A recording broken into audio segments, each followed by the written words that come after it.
الحمد للہ رب العالمین والصلاة والسلام علی سید الانبیاء والمرسلین نبینا محمد وعلی آلہ وصحبہ اجمعین اما بعد اعوذ باللہ من الشیطان الرجیم بسم اللہ الرحمن الرحیم افرأیت من اتخذ الہہ ہواہ واضلہ اللہ علی علم وقال فی موضع آخر ومن اضل ممن اتبع هواه بغیر هدى من اللہ رب اشرح لي صدری ویسر لي امری واحلل عقدۃ من لسانی یفقہوا قولی۔ محترم ناظرین کرام، احباب گرامی و دیگر سامعین، میری گفتگو اخوان المسلمون کے بانی حسن بننا کے عقیدے سے متعلق چل رہی تھی کہ انہوں نے اسماء اور صفات کے تعلق سے اپنی کتاب رسالۃ العقائد میں کس طرح سے لکھا ہے اور اپنا عقیدہ کس طرح سے واضح طور پر یہ بتایا ہے کہ ہمارا عقیدہ تفویض کا ہے اس معاملے میں، اور اس کا مقصد یہ بتایا ہے تاکہ اختلاف سے بچا جائے۔ میرے دوستو، کیا اختلاف سے بچنے کا یہی ایک طریقہ رہ گیا ہے کہ ہم اپنے عقیدے کو خراب کر لیں، اپنی عاقبت کو خراب کر لیں؟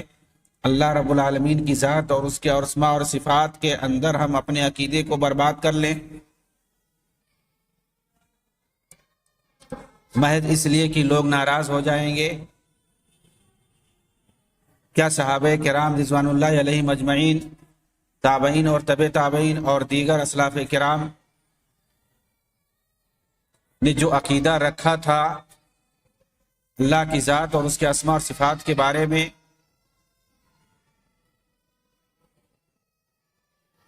وہ اختلاف کا سبب ہے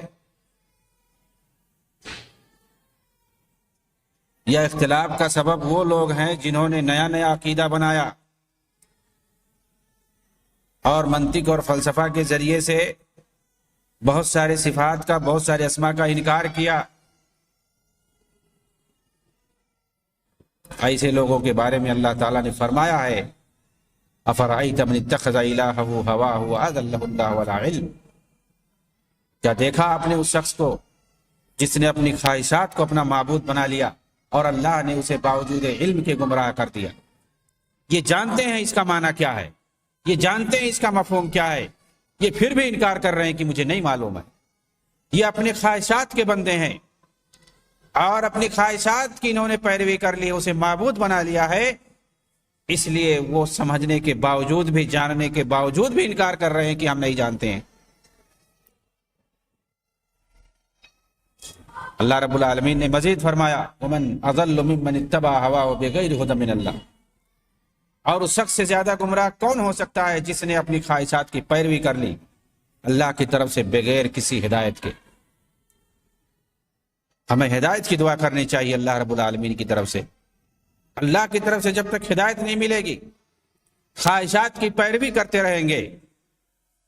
حسن بننا کے عقیدے کا خلاصہ یہی ہے اس باب میں کہ وہ سانپ چھپتے بھی نہیں، سامنے آتے بھی نہیں۔ اس کے تحت صفات باری تعالیٰ کے وہ منکر تھے کیونکہ انہوں نے سلف کے طریقے کو چھوڑ کر صاف صاف اس مسئلے میں تفویض کا طریقہ اپنایا ہے، اور یہی موقف جہمیہ کا بھی ہے۔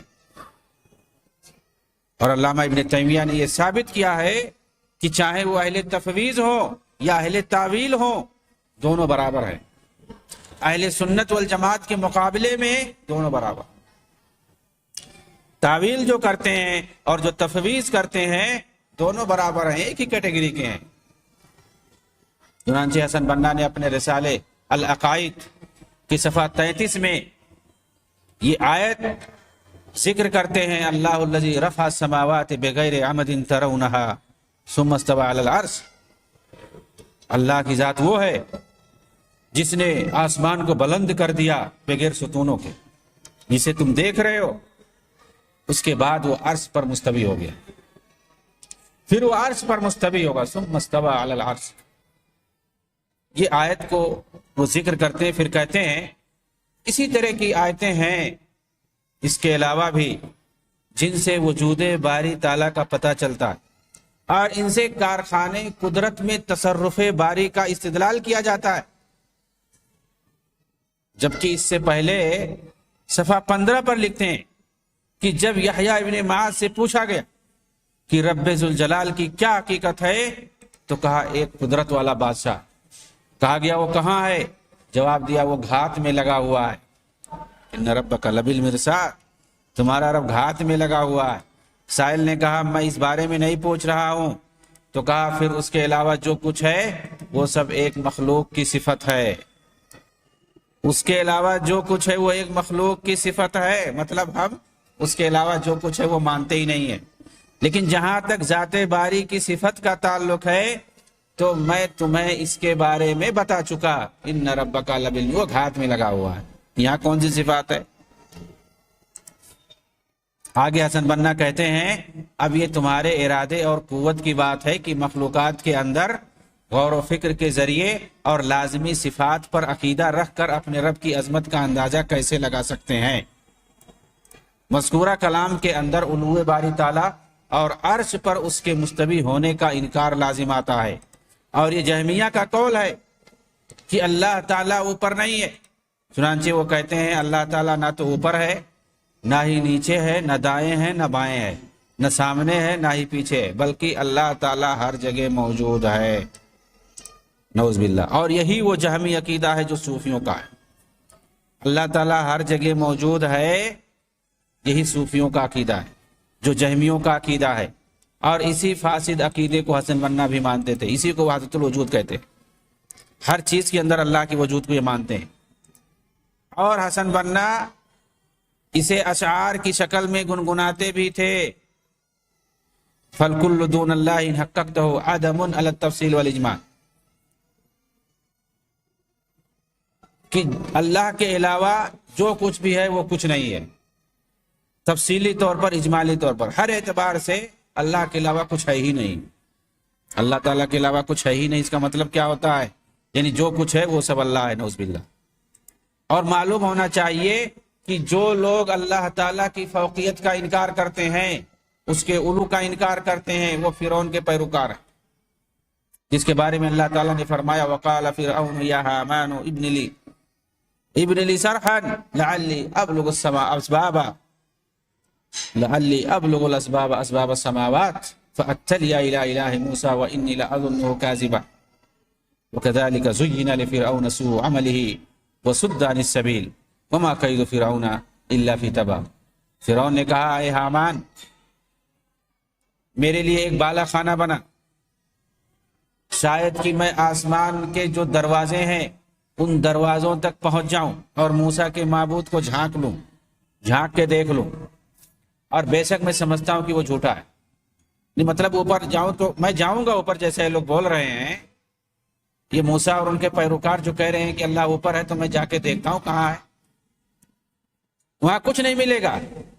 یعنی ایسا کہہ کر کے مذاق اڑا رہا ہے کہ وہاں کہاں ہے اللہ تعالیٰ، اللہ تو زمین پر ہے، خود کو بولتا تھا، یہ لوگ کہہ رہے ہیں اوپر رہتا ہے۔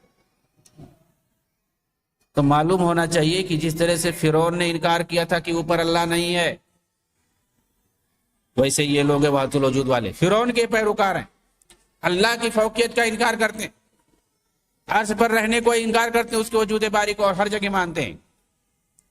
اور اس سے یہ بھی پتہ چلا اشارے سے کہ حضرت موسیٰ علیہ السلام اور ان کے پیروکار جو مومنین تھے وہ لوگ مانتے تھے کہ اللہ تعالیٰ اوپر رہتا ہے، اللہ تعالیٰ کی علو اور اس کے فوقیت کو مانتے تھے، اسی لیے اس نے مذاق بنایا تھا اور کہا تھا کہ میں جاتا ہوں اوپر جھانک کے دیکھتا ہوں، پھر کچھ نہیں رہے گا، میں کہہ دوں گا سب جھوٹا ہے۔